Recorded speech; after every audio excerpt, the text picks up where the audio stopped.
tournaments and doing well with.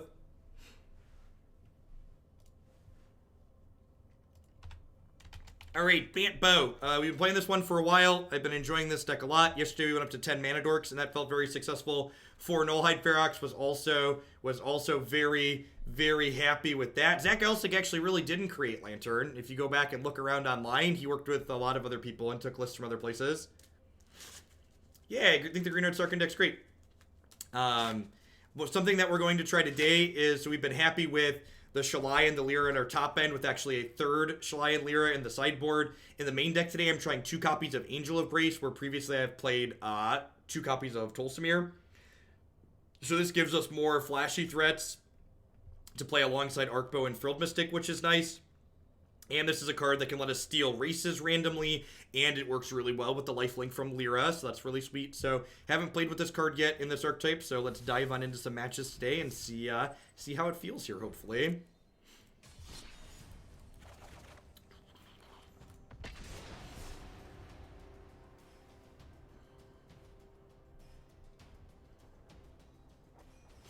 Yeah, Angel of Grace is just a really powerful card in general, and like especially when we want to be playing Lyra anyways, like having more cards that are incidentally angels to like gain a ton of life with is huge.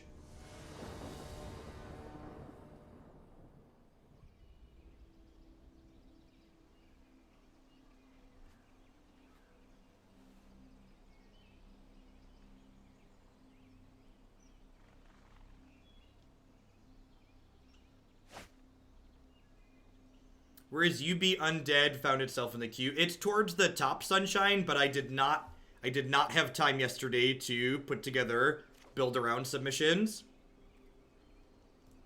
So, if I have time to build it this evening, it'll be up tomorrow, but otherwise it'll definitely be up on Monday. So I will certainly have time over the weekend to do it.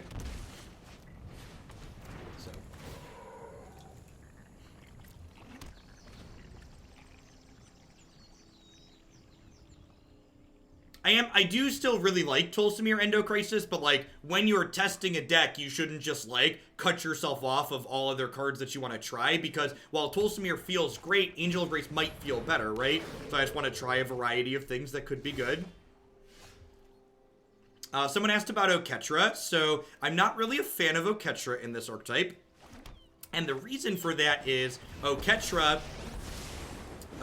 is a card that encourages you to cast creature spells, and once we have a bow in play, we basically don't want to cast creatures ever again. So Ketra has pretty diminishing returns here in my experience. We originally started with her as one of our 5-drops at the top end, and I quickly cut her in favor of these other angels and like Nullhide as top end.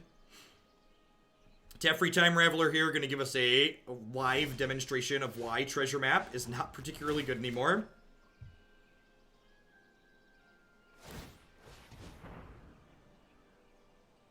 I don't know if I'm going to be able to make something that's close to competitive and have all of those be undead themed as well. That might be tough, Sunshine. Alright, so I could hold up Frilled Mystic here, or I could like Bow plus Paradise Druid and just get fully set up. I don't think I'm super afraid of anything they could do on 4 here. So I think I'm going to go Druid plus Arkbow and then pass.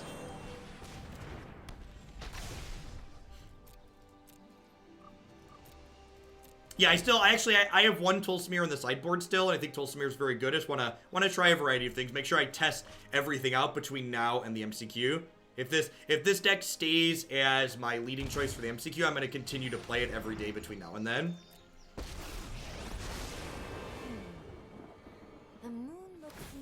So, I cut the 25th land yesterday, Ekin, for a 10th mana dork. So I added it's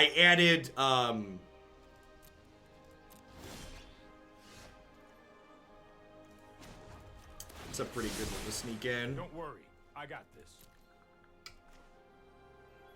I'm gonna shock this in. What matchup is Tolsimir good in? He's very good in the aggressive matchups because he gains you life and provides 2 bodies. He's good against control because he is 2 bodies in 1 card. He's also good when you need removal against things like Thief of Sanity and Hero.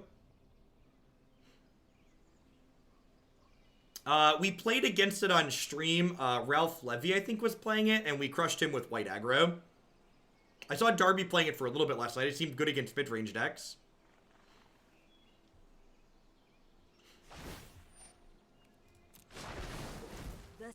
storied past holds our future.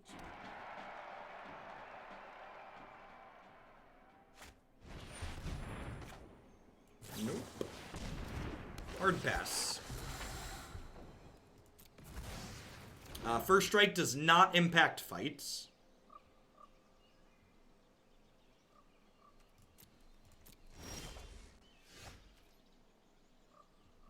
We did play against Autumn yesterday. They were playing Drakes, if I recall.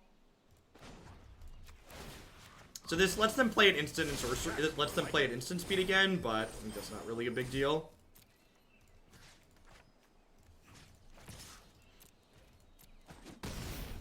Wind Magus, thank you for the Prime support. I appreciate that. Welcome, welcome. Thanks for keeping me employed here. Hope you're having a wonderful Thursday.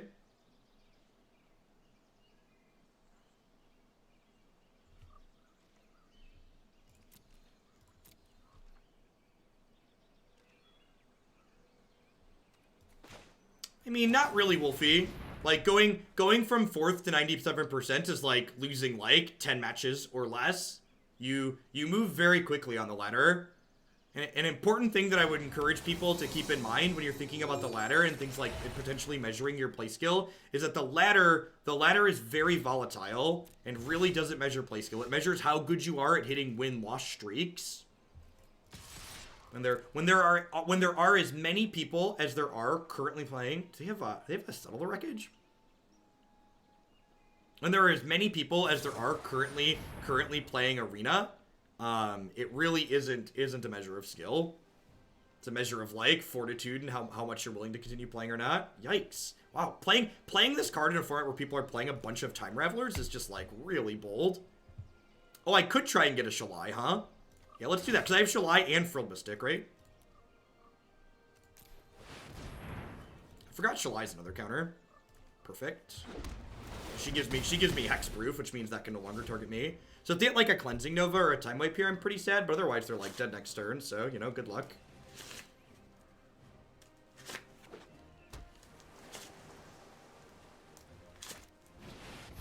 Alright. You got me.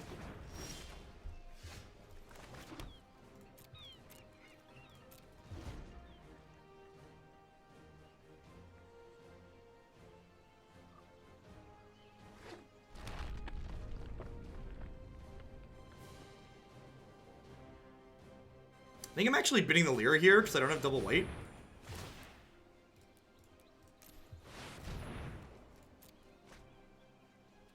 Puppy! Trigger. How does it make you feel on the inside, opponent? Be honest.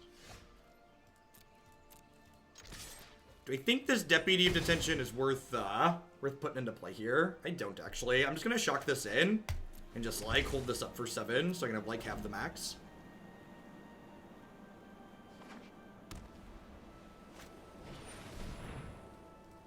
That's fine.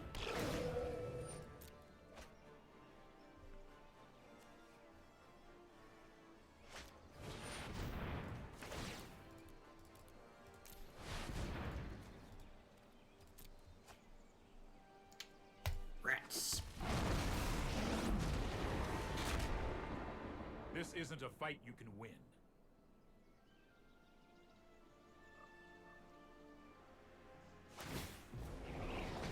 Take a time out. Now it's a little unfortunate that I ditched my Deputy, because if I had the Deputy, I'd have lethal. So, am I supposed to send both of these at Teferi?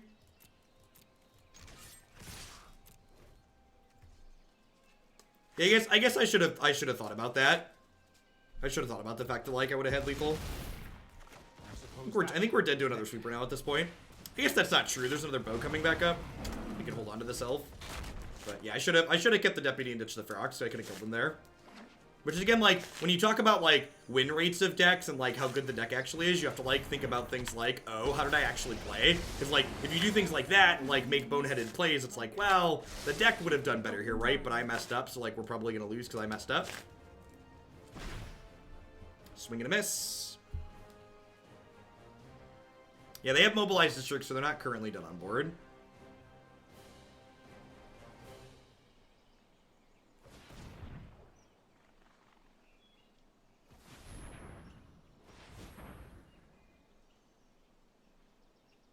They just, like, already have a sweeper? Karn, sure.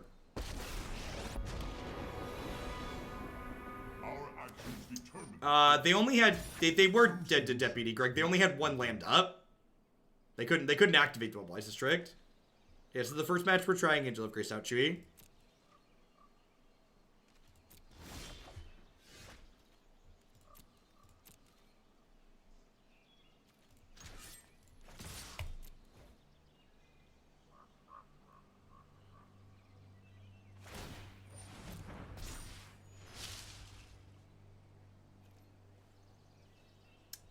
So I didn't know that I was going to have Lethal Fearburger, but I should have been playing to my various outs there, which is one of the things that, like, gives this deck a really high skill cap, in my opinion, is there's a lot of different situations like that where you have to be thinking about, like, so I wanted Frilled Mystic, but there were a variety of things in my deck that I could be hitting there, and if I hit anything that had 4+ power instead of Frilled Mystic, I would have had Lethal keeping the Deputy.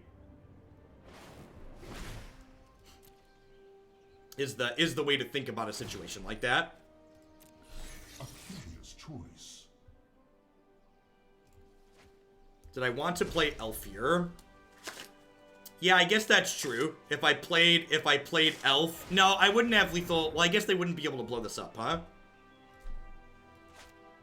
Yeah, you're right. I should have played Elf. Snap, bolt, snap. And, like, these are just, like, good examples of, like, why I won't be streaming the weekend tournament when it comes up, because, like, all these little things that you see me miss, like, I'm keeping an eye on, like, my viewer count, I'm making sure I'm not running over on time on a deck, I'm reading your messages in chat, stuff like that, like, all these little pieces that come together while I'm streaming that just, like, basically make it like I'm playing Magic while doing 6 other things. So, I plan to record my matches when I play in the MCQ, but in an attempt to play good Magic, I won't be streaming them live. So, because I don't have lethal next turn anyways, I'm just going to go ahead and kill this card. Hey, Cold Shoulder, thanks for 11 months. I appreciate that. Welcome back. Always another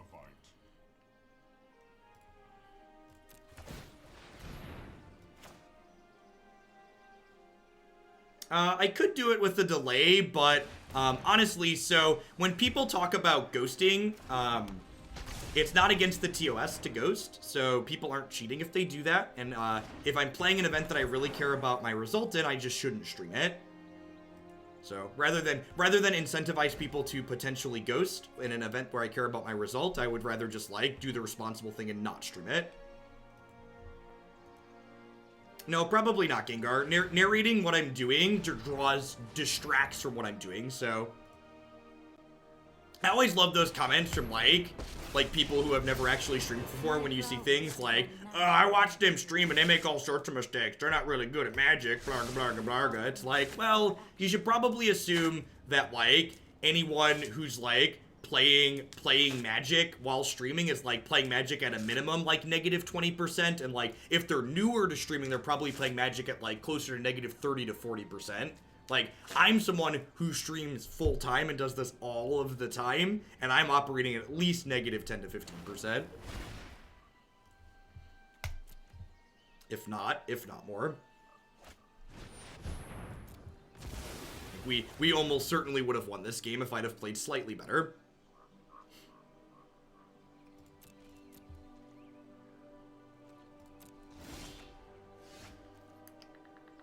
So... I think I actually want to just pass here. So there's one deputy in my bin, right? And that's the only one I've played so far. So I think I want to just pass and hope to deputy hit this and grab my Nullhide back out.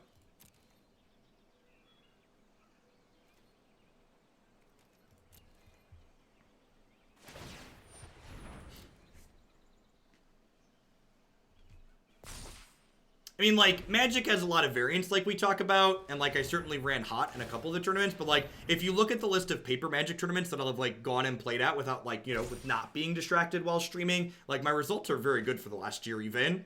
Like, they're good for all time, but they're also very good for the last year.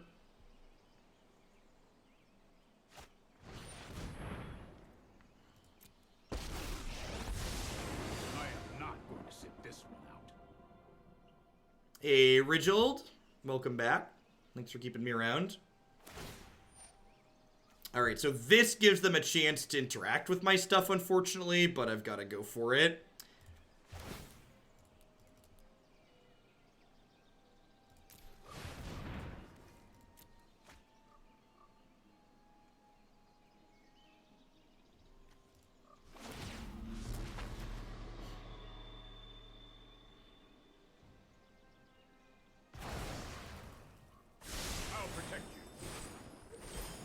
Alright, so they get a draw there, and they get 4 more looks at another Cleansing Nova. I have just the trick for this. They can also just, like, find something else that makes a blocker here. Yep. Hey, Pizza League, thanks for the 14 months. Welcome back. And like I said, this one's completely on me, chat. Like like I've always said, when there's games like this, you can either focus on the fact that like your opponent hit what they needed, or you can think about the fact that like I made a mistake early in this game, which put me, caused me to literally miss lethal. And like if I just like had played better and not miss lethal, like our opponent would be nowhere near the spot they're currently in. And, like we're not just dead here, we're just like worse off than we otherwise would be.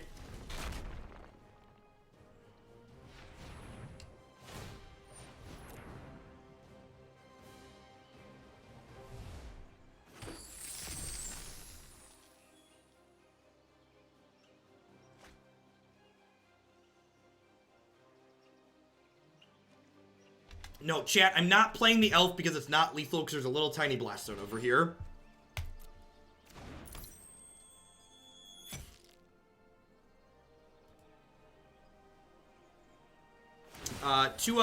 To a degree, it is better to play a single deck a bunch and become very experienced with it. But at the same time, there's also merit to being able to play a variety of decks and gain a lot of experience with them. Hone your prowess. Yeah, that's true too. The fact that there's this means that they can now do that there. So maybe that's a mistake.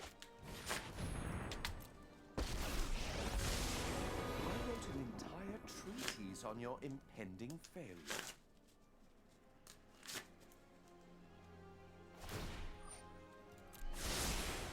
I've got time.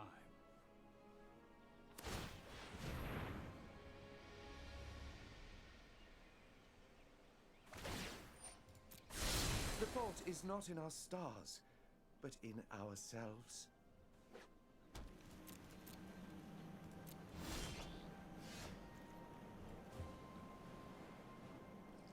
Do I want to dig 8 deep? This doesn't flash in. This is an ability from the graveyard to gain myself life back. I'm gonna shock this in and just be able to dig 8 deep.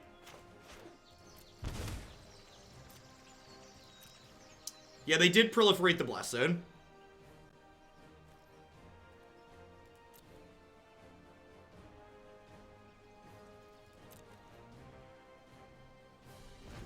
Morning, Matt. Elf to chip at the walkers. Well, I'm gonna discard the elf and, like, get 8 looks. I mean, like, again, Zach, I don't know if you were following earlier, but, like, the reason why we're losing this game is because I punted it on, like, turn 8, 7, or 8. Like, the game would have ended, and, like, they wouldn't have had a chance to, like, hit a bunch of wraths if I hadn't messed up. And, like, the fact that we're still in this game in spite of myself is, again, one of the reasons why I like this deck. It's very powerful.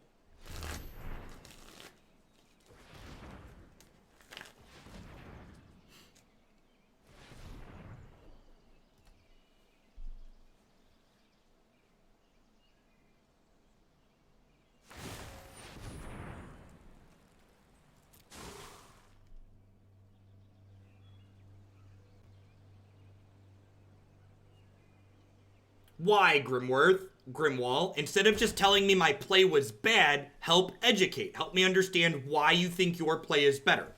If you're just saying, Jeff, your play is bad, you're not helping me learn or understand your thought process or improve as a player. Evan, thank you for the 8-month resub. I appreciate that. Welcome back.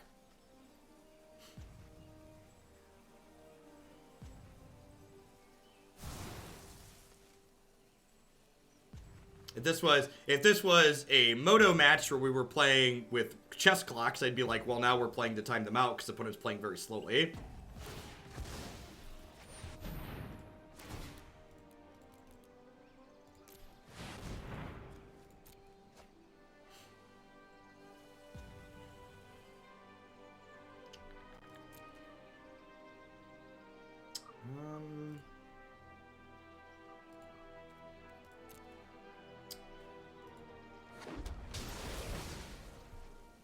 Moto is just a traditional chess timer system. Each player starts with 25 minutes, and every time you have priority, your chess clock ticks down. Roses are red, your stream is the best. 26 lands later, the story of Jeff.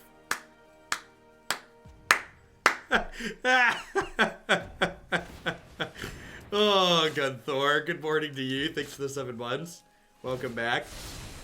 Chess clocks. So chess clocks are like nice to a degree, but they come with other fundamental issues that the current timer system doesn't have. So I would like the record to reflect that I don't think Arena's timer system is perfect, but I do actually think it's better than Moto's chess clock system. For each match. So match is the whole best of 3. Which is more than sufficient. Best of 3 is getting chess clocks per state of the beta. Alright. Did they just post the state of the beta today? So again, I think if they were trying to innovate, so to praise the dead, not to speak ill of the dead, Artifact did a lot wrong, but Artifact's chess clock system is superb. Artifact has a turn-based or action-based timer in conjunction with a chess clock, and your clock starts small and gets bigger up to a maximum point every time you take an action. And the reason why that's really nice is because with the chess clock system on Magic Online, which you see a lot of the time, when people salt off, they'll walk away from the computer for 10 minutes and you're stuck there for 10 minutes waiting for their timer to tick down for them to get disconnected. I come not to bury Artifact, but to praise it, exactly.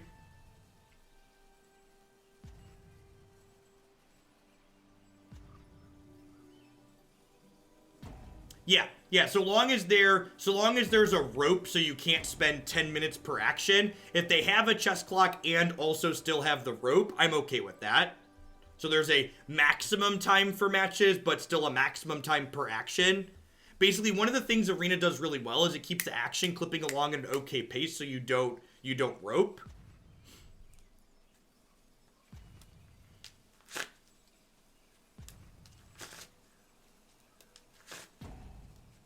Yeah, I agree, Almighty Bob. And, like, it felt bad to trim down on Jade Light, but there's just nothing else we can really reasonably cut, and I think Nullhide is better than Jade Light a lot of the time. Looks like they're doing both. Sweet. Can someone provide a link for context instead of just hearsay? Yeah, the monetization Artifact was bad, but the game itself also just wasn't that good. The game, Artifact as a game, wasn't fun. It was like taking a competitive math test, and as someone who's taught math, math isn't a subject many people like.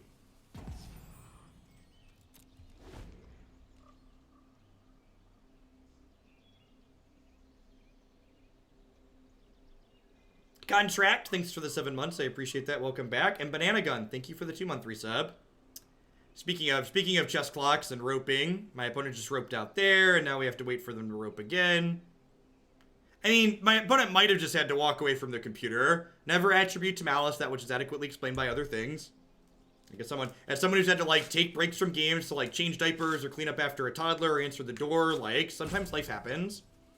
One Crop, thanks for the 2-month resub, I appreciate that. It's, like, frustrating when your opponent has this happen and, like, they're ahead, but it's like, you know, it might just be something that's genuinely outside their control. Like, don't get upset with them. It sucks that, like, you're all here captive and I can't just, like, move on to another match without hurting my ranking, but it is what it is. And, like, if they rope out again here, we get a match win. And get a little freebie for the fact that we messed up.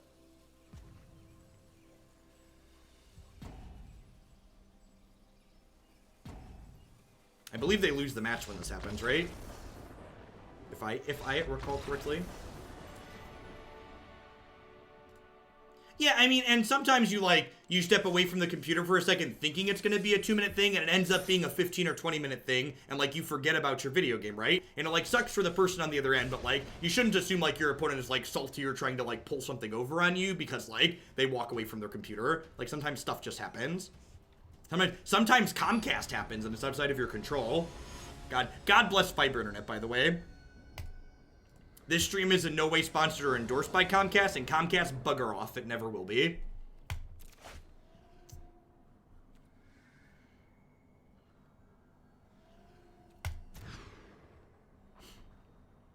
This hand really needs an accelerant, but it's good if it finds one, so let's keep. And,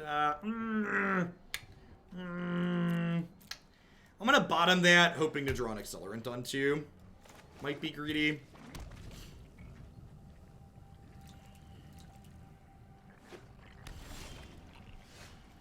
This is the part where we never draw. This is the part where we never draw a 4th land after I bottom that.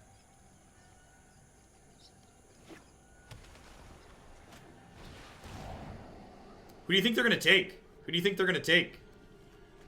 Rats! They answered the question correctly.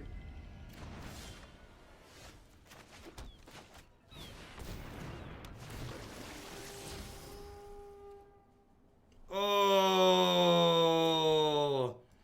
Can I bin that against a control deck? Can I bin that against a control? I, like, really need a land, but can I actually bin that against a control deck?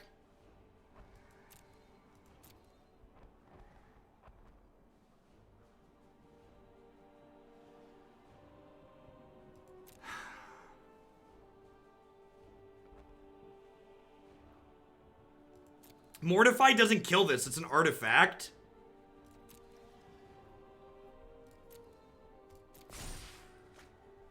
Punished. We're gonna miss the land anyways and just regret all our choices.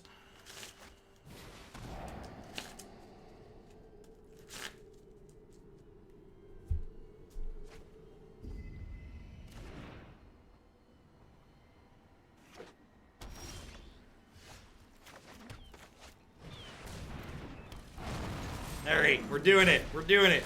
6/6 is a big boy. If they're a Grixis deck or a blue-black deck, this Nullhide Ferox might just be GG.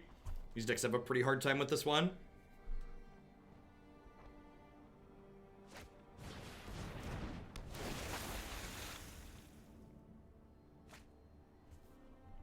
That one's really good.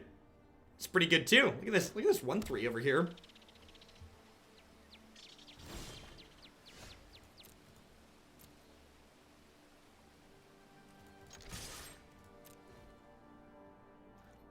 Now, Grixis can actually interact with the bow, right? Because Grixis has Bedevil and sometimes Angrass, whatever. Hey, you move, Yugi boy. As you will.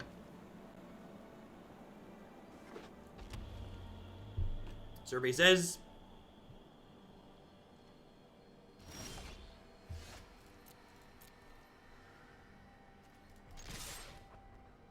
Nah, they can deactivate one, kill it, and then jump block. That technically works too. Dispersal prevents them from dying, but it doesn't deal with the Nullhide.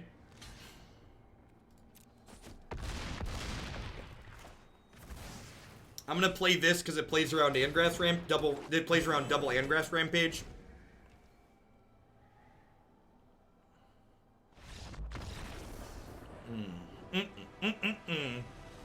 This deck feels really good against most of the control decks in the format because Nullhide stuffs Grixis and Bow stuffs Esper, which, like, gets you, like, stuffing in both directions, which is nice.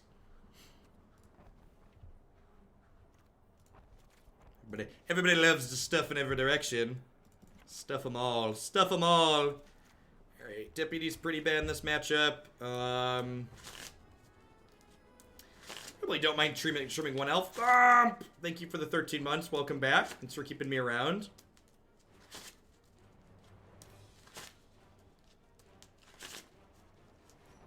How are the red and white aggro matchups? The red aggro matchup is very reasonable. The white aggro matchup I haven't played a ton of, but Knight plus Deputy both do a lot of work there. I'm gonna trim a Grazer, which might be wrong if they're on Thief of Sanity. If we get thiefed in the second game, I'm gonna bring the third Grazer back in. If we get thiefed, I'll probably trade a Land Royals for the Grazer back in.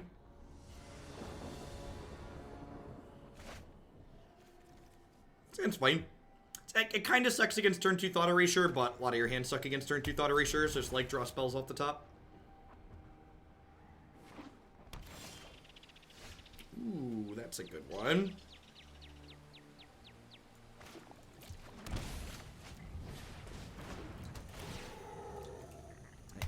That gives us a meaningful turn 2, even if they take this away.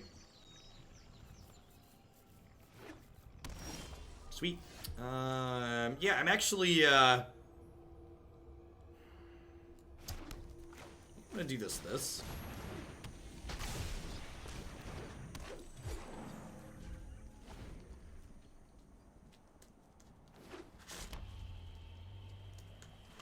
I was watching a VOD and wondering if I can use my April tier 3 for Bant Cupid, Bant Bow with Angels. Yeah, definitely, Alcohol.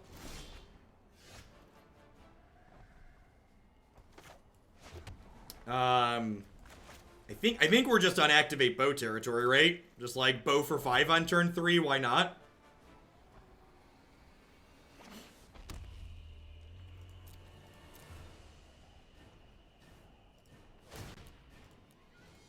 Yeah, I think printing Damnation would solve a lot of Grixis' problems, but I also don't think I really want Damnation in this format.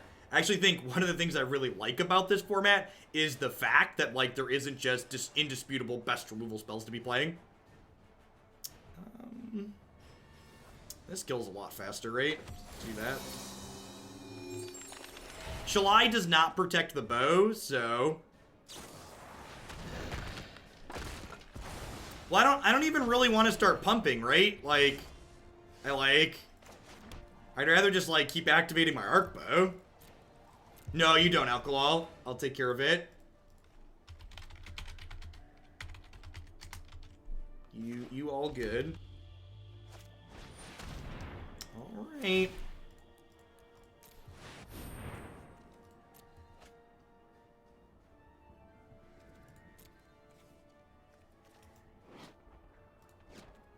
That does not target, so we'll get Frilled Mystic.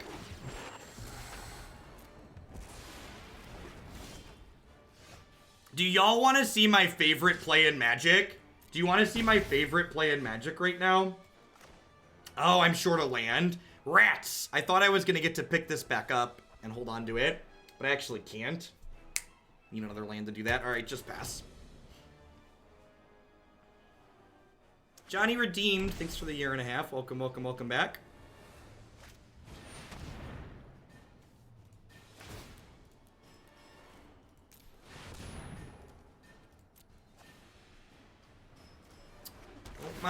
Don't mind me. Don't mind me. Just chugging along. Chugging along. Mystic Snake. Do. Mystic Snake. Do.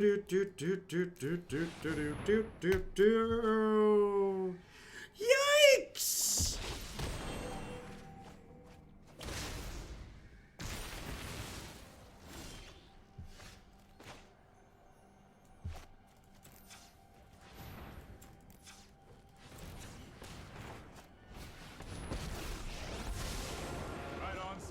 Yeah, now I gotta get rid of this Stork, though. Oh, no! Oh, no! I tapped all my blue sources! Oh, that was the best draw, and I tapped my lands wrong. Oh, the auto-tapper tried to save us, and I manually tapped and messed it up. Shame. Shame. Shame. I forgot this was gonna draw a card. Yikes. Man, I'm bad at this. Didn't matter, won anyways. In the auto tapper we trust, chat. In the auto tapper we trust. Where is the justice? Not here. Never here.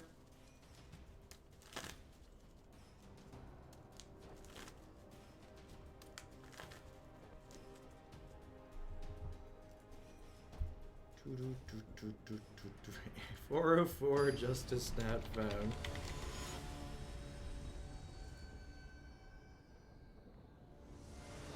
Thought we had a Justice command, but the bot appears to be sleeping.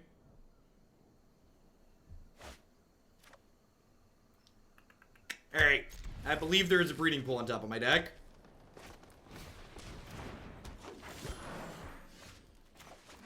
Well, so the reason why the cancel button feels like it doesn't work, I would estimate is for a lot of the same reason that it feels like you can't put here, and that's what's visually being displayed on our screen and where the server's actually at tend to be two very different spots. So, like, even though your screen still shows the searching when you go to press cancel, when you're pressing cancel, the server has already paired you, so the cancel button is too late. So sometimes the cancel button does work, but you're just too slow. Because, like, when the cancel button's, like, it visually doesn't update based on where the server's at all the time. The TLDR that I'm trying to fumble to describe. It could be a Citadel deck.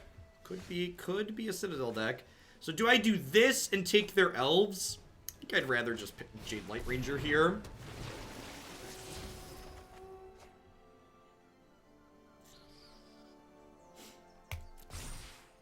Hey, Strong, thanks for the 5-month reset. Welcome back.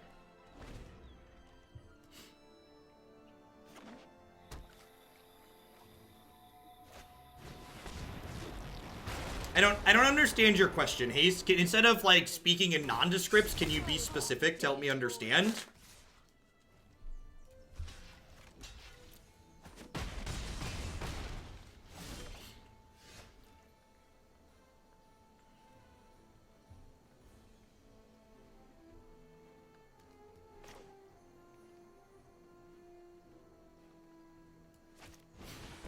Do you ever think that maybe your latency is just so bad, Quaddle, that that's actually the server's still just ahead, like I said? I think there's a chance that that's the case.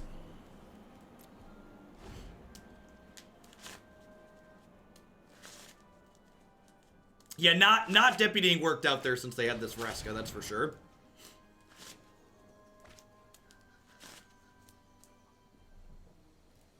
We are currently testing Angel of Grace, yes. So, am I certain Angel of Grace is good? I am not. That's why we're playing games with it.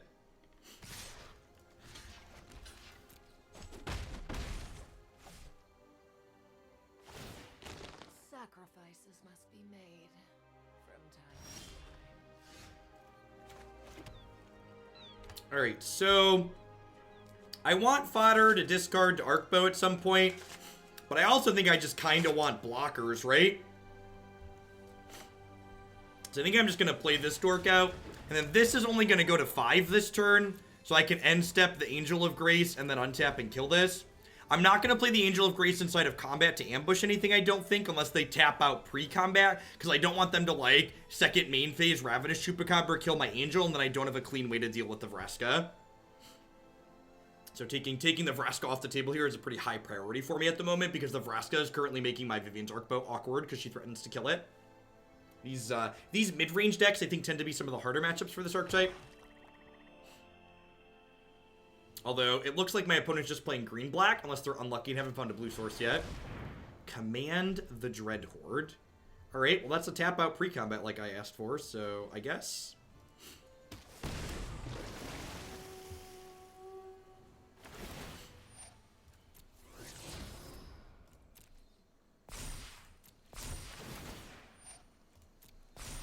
This lets their Wild Growth Walker get pretty huge, though.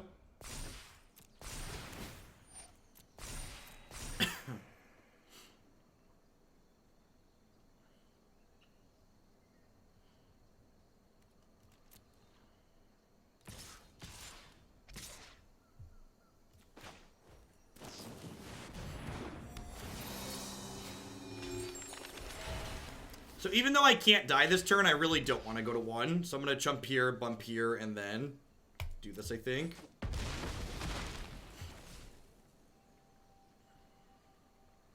We're pretty far behind at the moment, though. I guess I get to Deputy my Jade Lights and then Teferi bounce their Wild Growth Walker. And I'm actually not that far behind at that point, right? Because the Jade Lights are mine, so like if they kill my deputy, I get it back. And actually, I can do this, deputy my Jade Light, and then Time Raveler bounce my deputy, right? This isn't a fight you can win. Might be a bad idea. Like, it's like a scale of like 1 to not bad. Seems like solidly on the not bad side of the scale. Do I want a Lyra? I guess Vivian's gonna shoot this, and then she'll only be at 3. That seems fine, right? Or can I do better? Can I do better than Lyra? Because remember, they have a Vivian here. Like, is there better than Lyra at this point? There kinda isn't.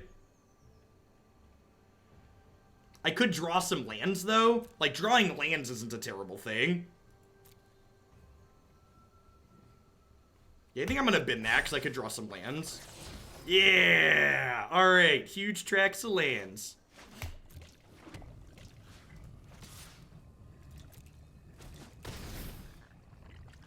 Don't be surprised if we Yeah, but I mean, like, if they shoot Lyra here, if they shoot Angel, between Deputy and second Tef, I can kill this Vivian, right? With these Jade Lights?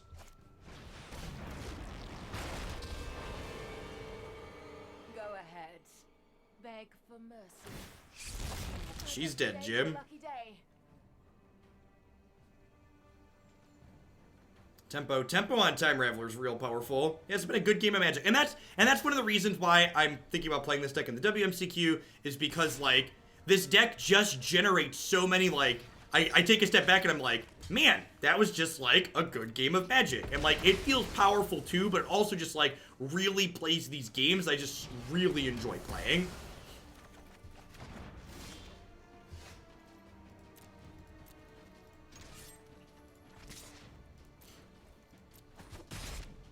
Don't flatter yourself. They do have a lot of life. Yep, they commanded the Dreadhorde earlier.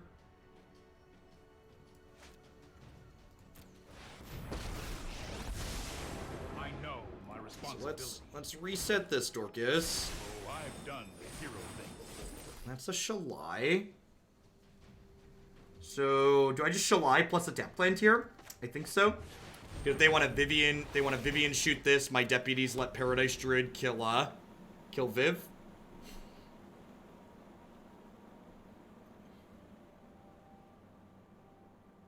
I mean, like, you just described a bunch of reasons why it's bad, Dauber, so no, we haven't. Like, you can't just add Wild Growth Walker. You can't just add the Wild Growth Walker package to a deck because it's so many slots. Like, it changes the deck completely, and this deck's already good against aggro, which is what you would be trying to make your deck better against, so I really think it's just a terrible idea to try and add that. I really think it's a great example of just, like, not working to solve a problem and just, like, adding a card to add a card.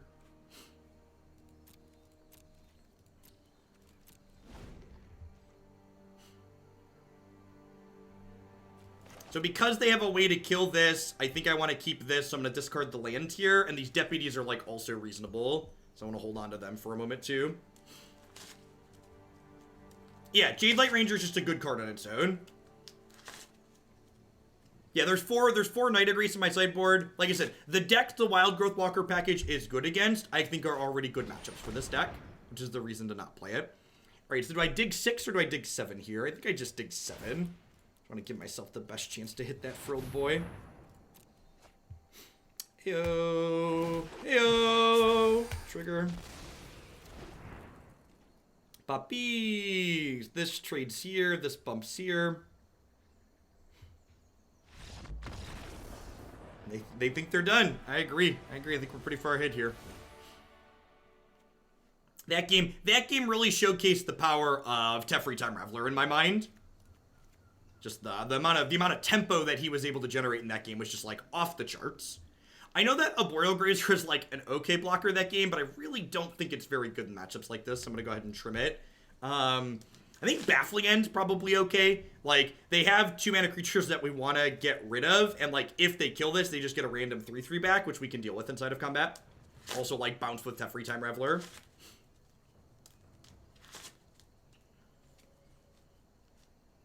Yeah, I just think like Merfolk Branchwalker is just like worse than playing Accelerant. Like I would max on Paradise Druid before I considered touching Branchwalker, and at that point I just don't have room. Like getting to like my Null Hides and my Frilled Mystics ahead of time is like huge. I think I just cut Lyra here.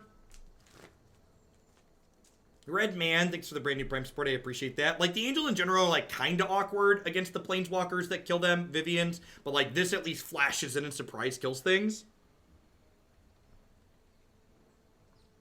Like, do I keep Lyra or do I keep Shalai? I like that Shalai is basically an extra Frilled Mystic for protecting my things from removal. So, especially when I'm going up to 4 Deputy, I think I want to keep the 2 of these. So, I'm going to go ahead and trim Lyra here, I think. Angel of Grace has been alright. Angel of Grace has been alright. I think the fact that Grace has Flash gives it a little bit of an upside. No, Angel, so I think, again, like, people misevaluate Angel of Grace for the same reason they misevaluate Kefnet. Angel of Grace is good because it's a 5/4 flying flash for 5. Kefnet is good because it's a 4/5 flying legendary creature for 4. Like, people get so caught up in focusing on every bit of text on these cards with a big text box that they, like, lose themselves in the trees and forget that, like, oh, a card with just some of this text is good, and they get so focused on, well, some of this text might not ever be relevant, but it's like, well, if you wipe that text off the card, it's still just good. This hand's a little bit awkward with no blue mana, but it's hard to pass up a turn 3/6/6 for me.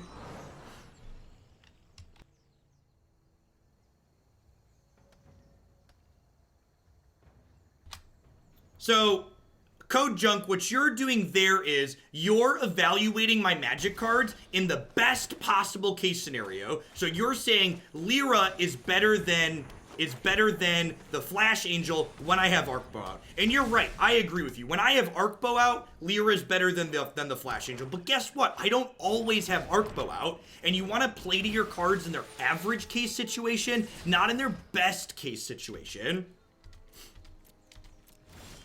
So you don't want to be like, well, this is what my card does when it's at its best, and it's always going to be at its best. It's like, well, sometimes things don't come together for you, and you got to look at them in the middle case situation. I think the ability to end step the Angel of Grace after they play a Planeswalker and then attack it immediately is a big deal. So I elected not to play Null Hide here, so I could have a chance to do this and Frilled Mystic of Vraska. Always lucky.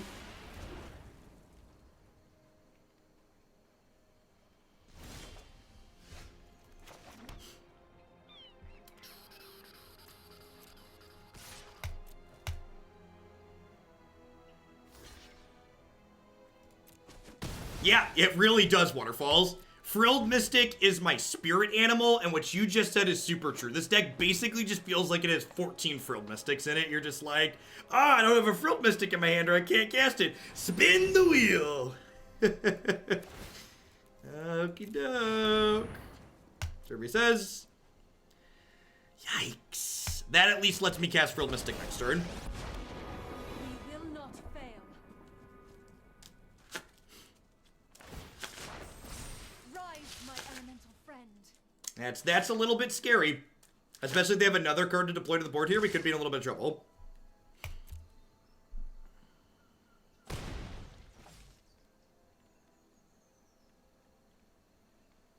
I might need to take a turn off and just, like, put a Beefcake into play.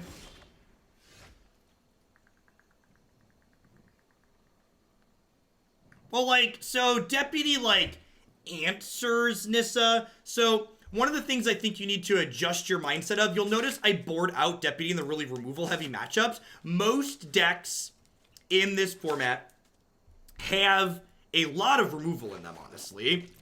And the key to understanding the format and doing well in it is that you need to understand that in a lot of cases, Deputy is just a tempo play. Yeah, I think we hardcast Null Hide and hold up Frilled Mystic here.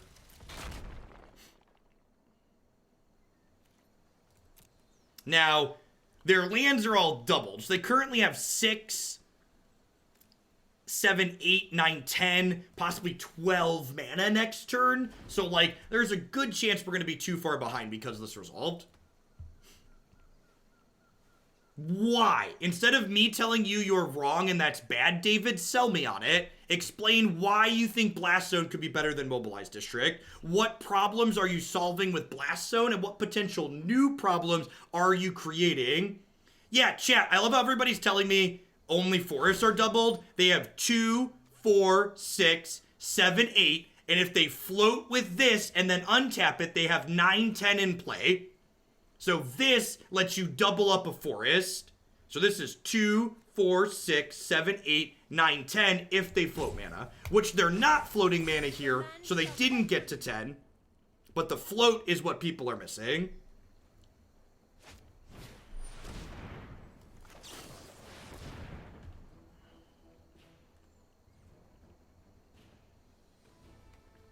You can't deputy the land, good bottom. That's not a legal play.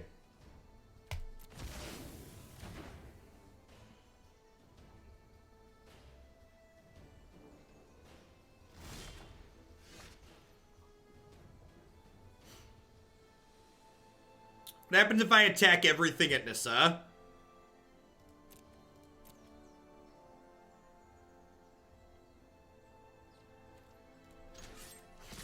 They could go trade. They could go chump, trade. She takes 4, goes to 3. They lose 2 lands. They could go eat this, Nissa dies. They could go trade, eat, she dies. The worst part is this only gives me 1 more on the backs, 1 more on the bow, 1 less, or gives me less on the bow activation because of these. Avia, thank you for the brand new Prime support. Welcome, welcome. Hope you're having a great Thursday. So I think I'm happy with most of these permutations here, right? So, like, is there an outcome in this blocking? You can't deputy lands, chat. You can't deputy lands. You can't deputy lands.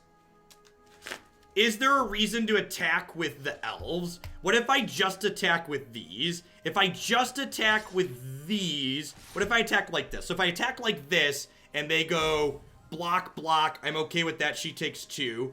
They could go double block or just block here.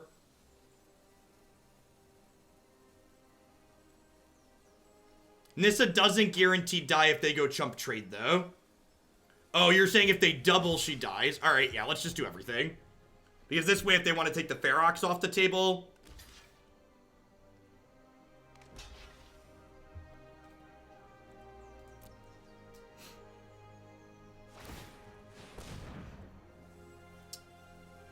Okay. Alright, it's Nita Shalai or a Frilled Mystic here. We're gonna get real sad real fast. Papi! You are my spirit animal! Do, do, do, do, do. Do, do, do, do, do, do. Oh, Frilled Mystic. Whisper sweet nothings into my ear. Whisper sweet nothings into my ear, you dirty, dirty elven boy. You dirty, dirty elven boy. I didn't live through hell to lose to you. Yep, bow's gone. You got it. I'll be back. Just like before. Just like before. Alright, they have a lot of cards in their hand.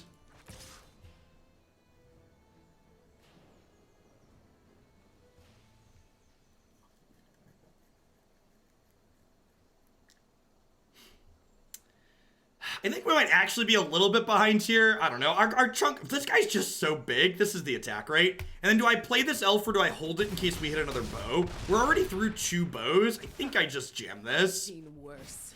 I think I just play this out and say go. I think we're in the beat 'em down mode.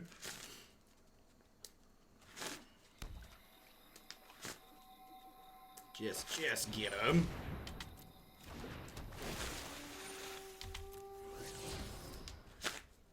That one's not very useful at this point.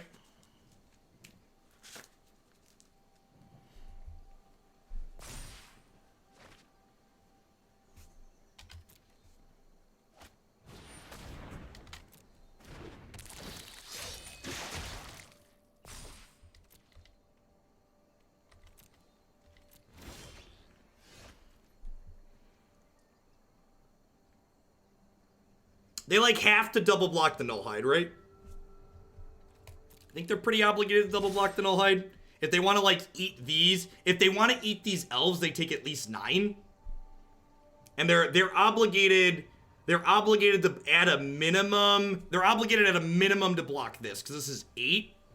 So they can't kill me on the back. I just want to make sure I don't die on the backswing, basically. I'm like calculating what they're forced to block and what they could block here. Hey, Cousin Vin, thanks for the 1.5 years. Welcome back.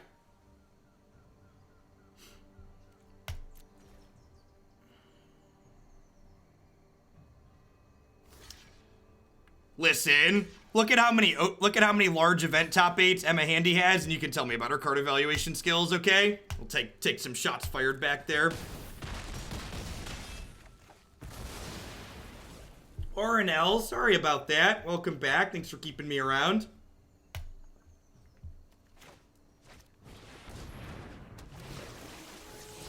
Now, because I've been super aggressive here, if they have finality, we're going to be in a little bit of trouble.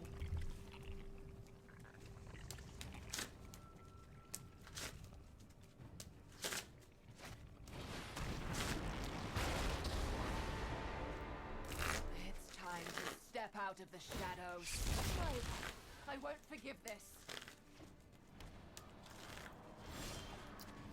Ooh, wait, this can't bounce, no, this explicitly says creatures, right? So they're dead? I think this bounces this, right? I believe. Yep. I'll show restraint.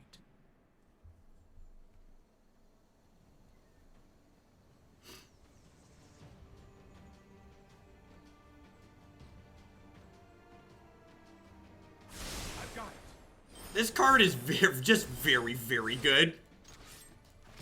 Just very, very good.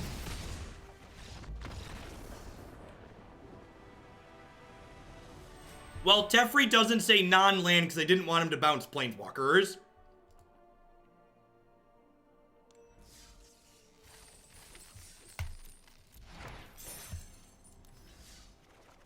I think I'm pretty happy with what we have going on. Let's queue up again. Because they don't template cards like that, Dauber. They either say non-land to include all other permanents, or they just specify which permanents they want it to do. Have we played other color combinations with Bo? We've not yet, but I do have a build-around submission in my queue for a green-black Expo deck that we're going to get to at some point. Unfortunate on our colors here. If this hand had a green source in it, it would just be absurd, but alas, it does not. This hand is very good. Looking for a land, bottom that. Teferi bouncing Big Teferi is a circle of hell I wouldn't want to visit. Yeah, right?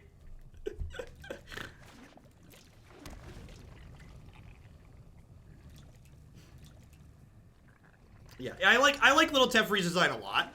I've heard a number of people complain about this card, but I think those people just need to play more creatures. It's just, you can attack this card. It's really easy. When it down ticks, it goes to one loyalty. Just attack it for 1.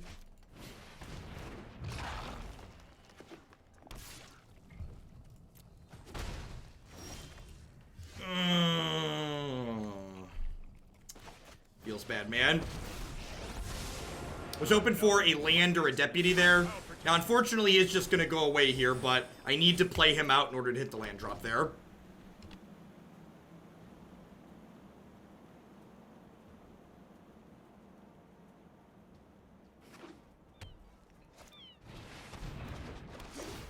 That's rude. Ugh. You just let me know if you're up for round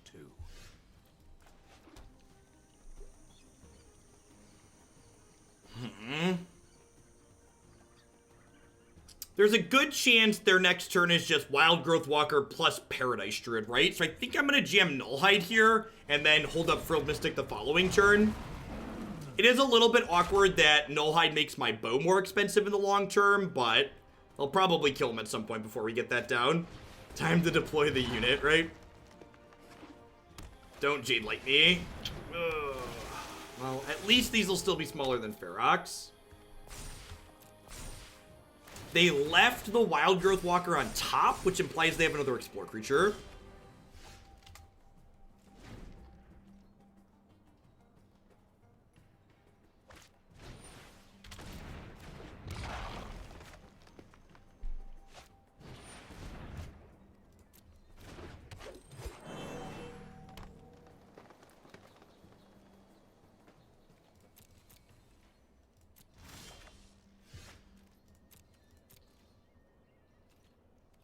I have no idea, Zero. My initial instinct was that Bant was the best colors to optimize bow with to start, which is why I started here. For the record, I think this is the matchup that's the hardest for this archetype. You kind of have to run them out of the game early, and it's hard to do that in the face of Wild Growth Walker. And as you get into the mid to late game, you really just can't outgrind Hydroid Krasis plus Fine Finality.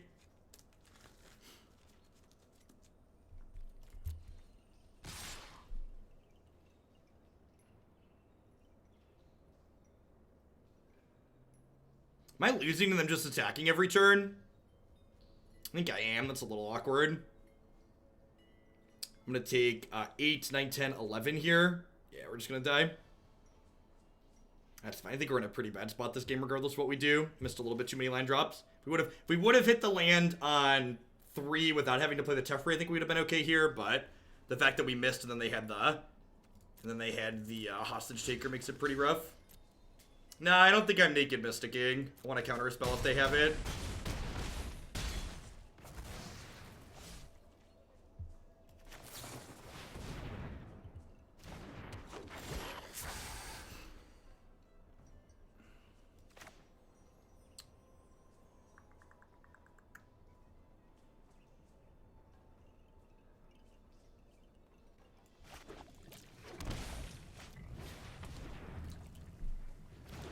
I like Shock to do this, but it's going to gain me 2 inside of combat, so it's like 6 in one hand, half dozen in the other. And then, like, I have to Naked Frilled Mystic here, which means I might as well just play Shalai. And, like, hope this is a blank, hope this is a blank. Go. I think I have to get a little bit lucky at this point. If they have stuff, we are dead.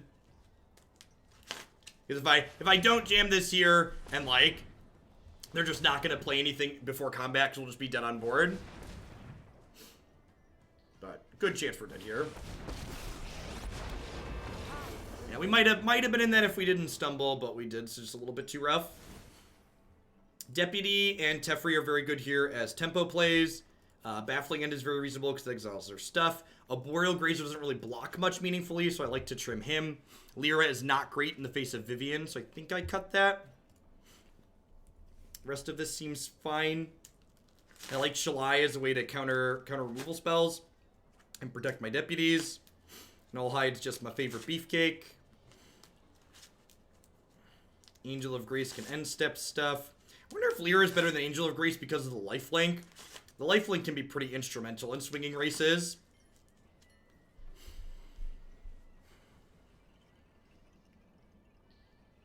Trollspear does fight Hostage Taker, that's true. That's fair. I think I like this.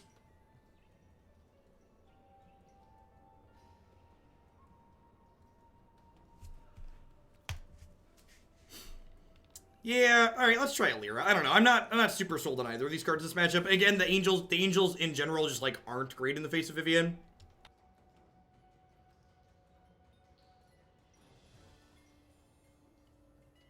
Trollspear's like good against red. He's decent against control because he's 2 bodies, and he's also great when just like whenever you need an extra removal spell.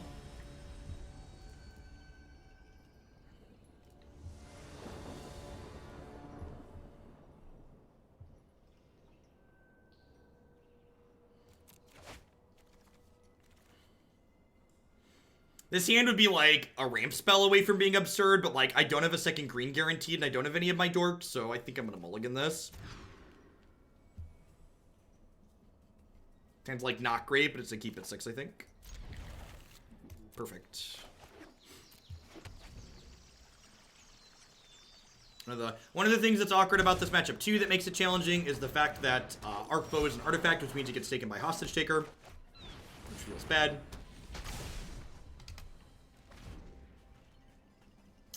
I just don't think. Yeah, I had Trollspear in the main deck before BDP. It's a very good card. I'm trying Angel of Grace today because I wanted to see how it feels. In general, I think in general, I've lost my train of thought in general, so I don't remember what I was trying to say. No, I am not making this up as I Getting go. old, that's gonna happen more often. Again, one of the important things I really want to instill into people when I cut a card or change a card when we're testing a deck, that doesn't mean that card's bad. It doesn't mean that card's not worth playing. It means you need to test and experiment in Magic to try lots of things to figure out what's actually good and bad. A lot of people try and write this off as they're just like naturally gifted at evaluating cards, and there's these secret shortcuts that will let you skip doing the work, but there's just not. You can't skip the work in Magic. Like, I don't know if Angel of Grace is better than Toll Smear. That's why I'm playing games with it today. I'll probably play games with Angel of Grace more than just today, because in the hour and a half we're going to play this deck today, it's only like 5 or 6 matches at most. That's certainly not enough time for me to know that that's a good change or not.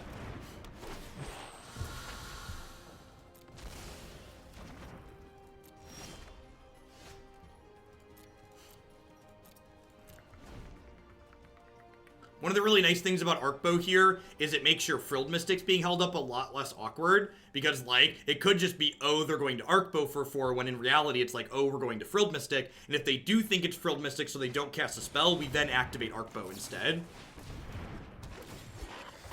Toll Smear instead of Tristani and Abzan here. I haven't played it, but the 5 drops that give chunkier bodies to speed life. I don't think I want to cut Tristani. I think one of the reasons why Abzan Hero is good... Well, 1, I think Toll Smear is possibly good in Abzan Hero, but 2, I think if I replace cards for it, it's probably Seraph and not Tristani, because one of the reasons why I think Abzan Hero is so good is because of its ability to play cards that make its tokens bigger.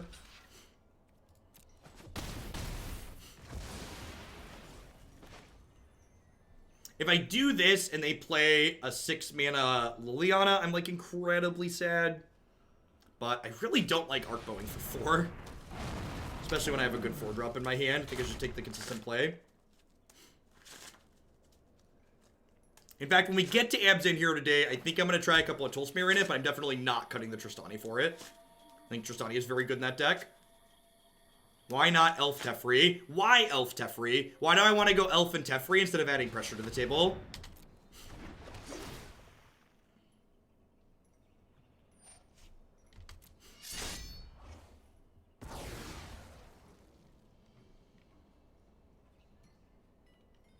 Also, things like this are a good reason to save my Teferi. So they've stolen my bow, my Teferi's gonna pick my bow back up and draw me a card.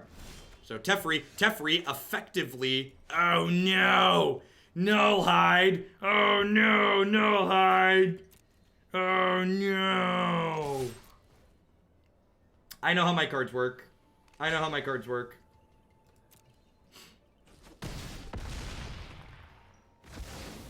Alright, they're gonna get a bow activation, as you will. That's a good reason to Elf and Teferi. But again, like, I am wrong all the time, but that's why it's important to include the whys in your discussions. I can't read your mind, and a lot of the times while I'm talking here and doing lots of things at once, I miss things. That's how Magic works. There's a lot going on, and when you add several other things to it, it's very easy for me to miss things. The past is never forgotten.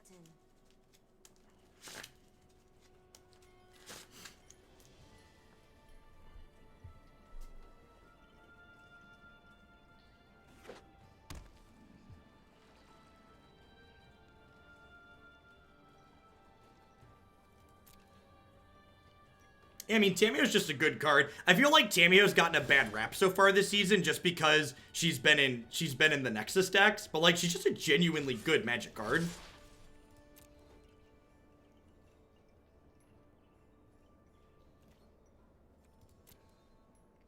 Wow, good trade. Good trade for us. All stories must end. And again, one of the things I think a lot of people, one of the things I would bet that a lot of people are telling me they're struggling to win games with this deck, I bet you're not aggressive enough with Teferi a lot of the time. Like, the number of times my Teferi is bounce a card, draw a card, gain 1 life because they attack it is really high. Like, you don't need to, like, get a bunch of value out of your Teferi. It just bouncing one thing is, like, more than adequate to get you ahead and win games in a lot of situations.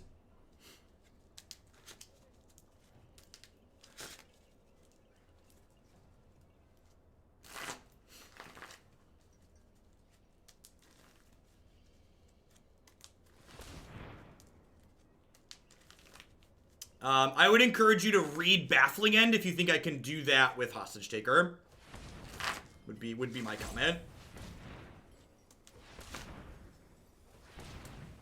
It also, I would encourage you to read Baffling End for a variety of reasons if you're suggesting I hold it up.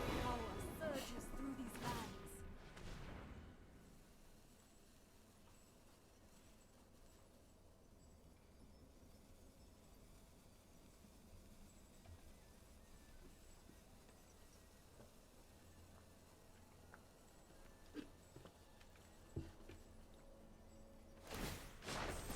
Be wary of the ground you walk on.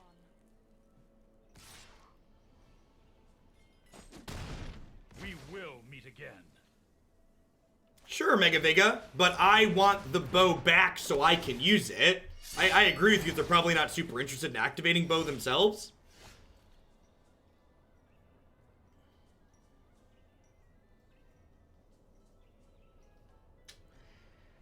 Yeah, I think we're pretty far behind at this point. Like, again, I can, like, bounce the Hostage Taker, but just, like, comes back down next turn. I don't have enough mana to... I guess I can Tef the Hostage Taker and hit a blue source. Is that, like, my Hail Mary play to get back in this game? I think that's the Hail Mary, right? Is, like, Tef draw blue source.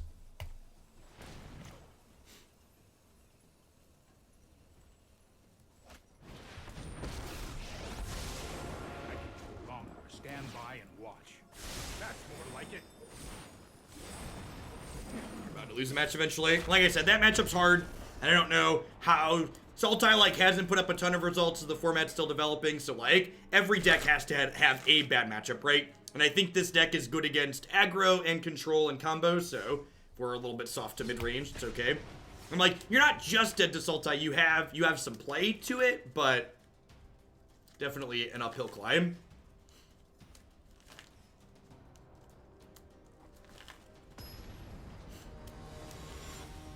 Anything resembling an average draw to them probably just dumpsters us. All right, we're gonna play one more with Bantbo before we move on. I don't want to, even though I love this deck, I don't want to stay too long. I got a lot of decks in the queue.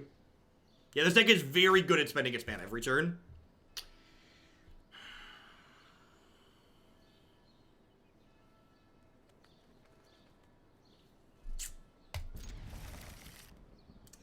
That's gonna go either way.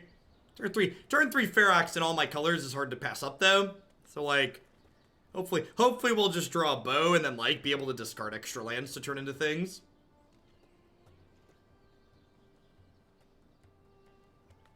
Wouldn't mind drawing a green source on one. It's, like, pretty okay against red deck. If they have Chain Whirler on 3, we're gonna be a little bit sad because they'll be able to Chain Whirler away my Paradise Druid. But if they don't have Whirler on 3, we get to Ferox on our third turn, which is, like, a pretty good start. That being said, with this opener, if they go land Chain Whirler next turn, we're probably just dead.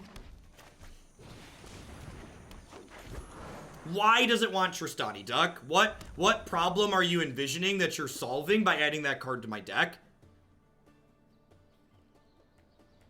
It doesn't make us... Does Tristani take our artifacts back? Or is it only creatures? Is it all cards?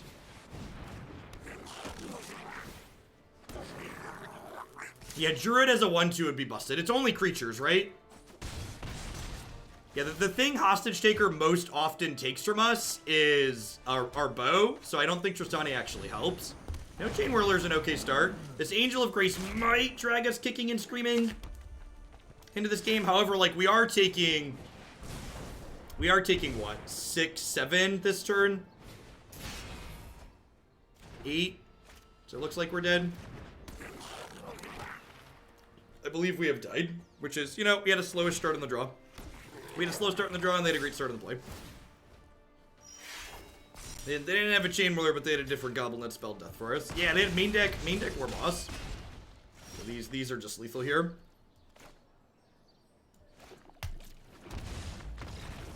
Quicker than conceding.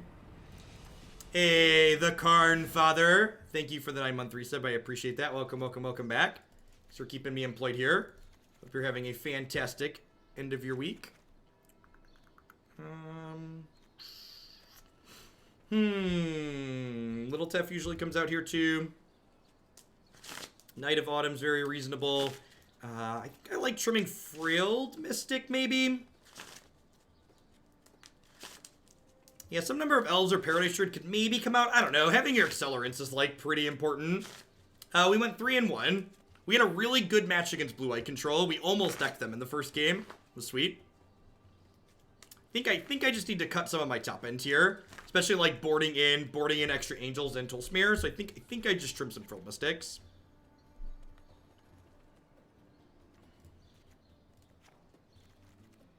Try this.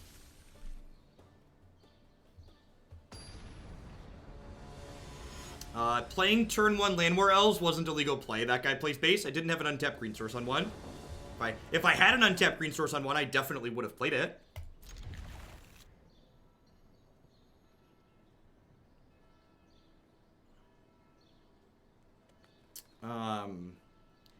Instead of using buzzwords, can you be constructive and specific to Pharah? I think Ferox is very good in this deck because Bant tends to lack good removal in this format. So Ferox allows you to simply have the biggest creature on the board, often acting in the same manner that a removal spell would. I also think that last game where you're claiming Ferox seemed bad, the only reason we were in that game even a little was because we had a 6/6. I get that we happened to draw most of our Tefrees alongside it, and it looked like a smidge awkward because I forgot about it in terms of sequencing. But I think this card is very good, and it solves problems that we have. It's very good in this matchup because it's just a good blocker that also kills them very quickly when you're ready to pivot into an offensive role. This is one of our best starts in this matchup, by the way. This card is absurd against the aggro decks. It's one of the reasons why we're playing it. We could have had a turn 2 Ferox if you put the Hinterland Harbor into play. That's not true. Not even a little. This puts lands into play tapped, Detroit. Also, even if it didn't, we still couldn't.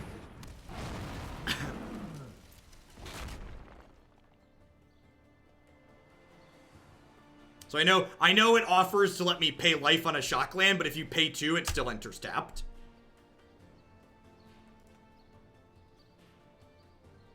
Yeah, like, if we just, like, draw a bow from here, or, like, any of our other bombs, just gonna run away with the game.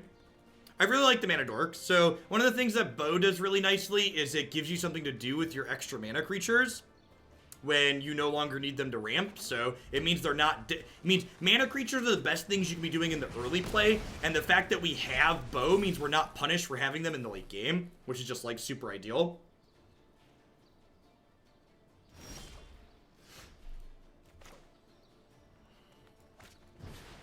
Can I just start attacking for 6? Is it too soon to start attacking? I only have 2 cards left. I'm gonna attack. I think there's too many Mana Dorks in this format. No, not at all. I think there's a good variety of Mana Dorks in this format that are all good in slightly different situations. I think if they attack, I'm gonna go ahead and trade. Oh, that was their best last possible cards. Land Experimental Frenzy. Knight of Autumn. Knight of Autumn. Knight of Autumn. Knight of Autumn. Knight of Autumn. Knight of Autumn. Alright, that could be anything. Even a Knight of Autumn.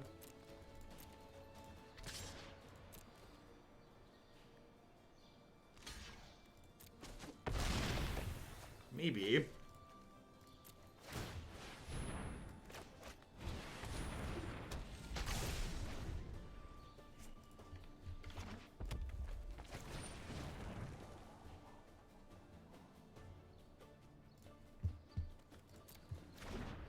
Alright, just like hit 2 lands on your stupid frenzy. Perfect. Bless up.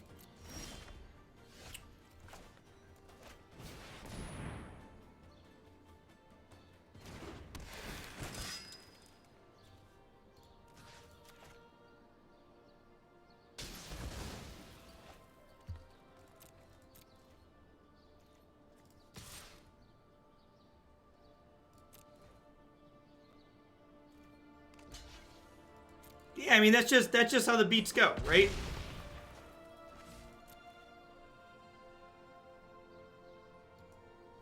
Sometimes you have good days, other days you have bad. Other times you have bad.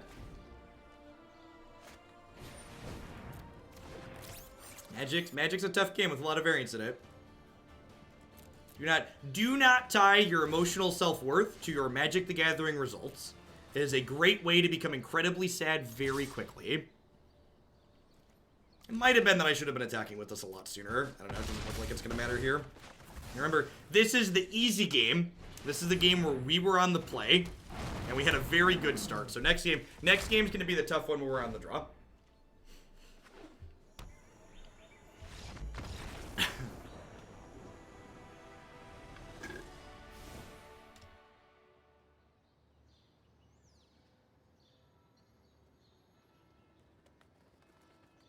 Did they mull to 5? I don't actually remember what they mulliganed to.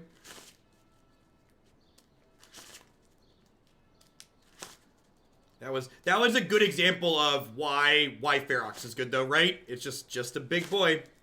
Just a big boy.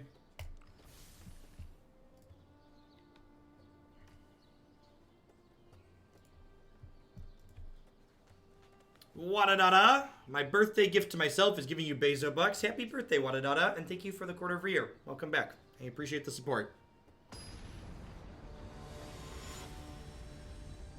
It's very tough for them to attack through Ferox. A lot of the time when Ferox dies, it usually involves blocking a creature plus them sending one burn spell at it.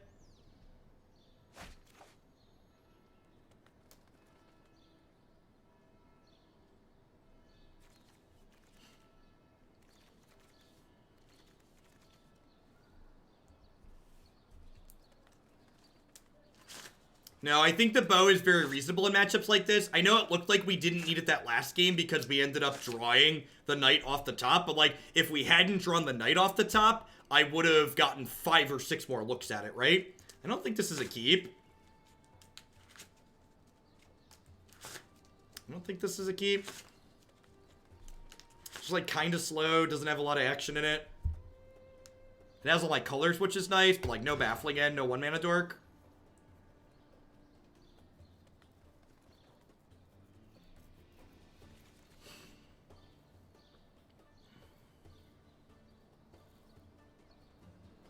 Yeah, the people that are arguing for no bow in these matchups aren't saying it's bad because it gets destroyed. They're saying it's bad because you'll die before it's relevant, which I don't think is really true all the time. London mulligans falling down, falling down, falling down. London mulligans falling down now. Please, Watsy. I would like the record to reflect that my 5 is the best of the 3 hands we looked at. Mulliganing is a privilege, not a punishment. You didn't have to mulligan to 5, you got to mulligan to 5. You were allowed to not keep the crappy hand you were dealt to start. That being said, Paradise Druid, please. Alright, land is better than nothing, I guess.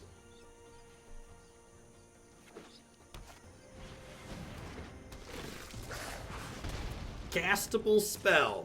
3-drop, 2-drop, 1-drop, Sloth. Alright, well, we'll find out if this is enough here.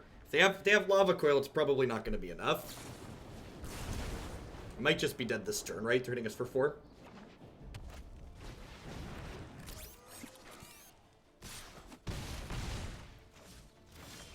And then I'm actually just dead to any red spell next turn, right? So I need to hope they have a brick and then have a brick on top.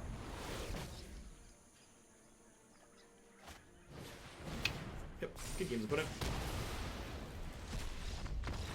Like I said, I think the red matchup's okay for this deck, but sometimes you just die. So that's how Magic works. Sometimes none of your decisions matter and you get pitched off at the end.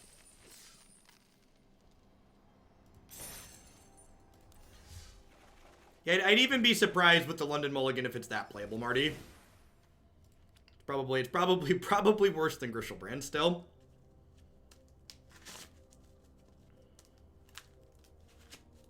Yeah, I don't know. Like I said, I don't know that I, like, the 6 matches we played with Angel of Grace, this card was very good against green black, where Tolsimir would not have been good, because it was a flying flash foot that was able to pressure their Planeswalker off the table that was super relevant. I definitely don't think we would have beaten the green black mid-range deck if we hadn't had this. If the red matchup feels like it might want an extra card. It's very possible I just want 4 Knights of Autumn in the sideboard. That card's very good. So something that I would like to instill in new players, in case that's a serious question, is that cards like a Johnny Welcome are not constructed playable. So I know while this card sounds very appealing against something like a red deck and a deck full of creatures, generally speaking, for a card to be constructed playable in Magic, you want it to be individually powerful, not what we would refer to as synergistic. So we would like our cards, rather than play something like a Johnny's Welcome that requires other cards to come down after it for it to have an impact, I'd rather play cards like Knight of Autumn that automatically gain life on their own. So cards like this that are good the turn we play them instead of needing other cards to be good with them are where you tend to want to be in life.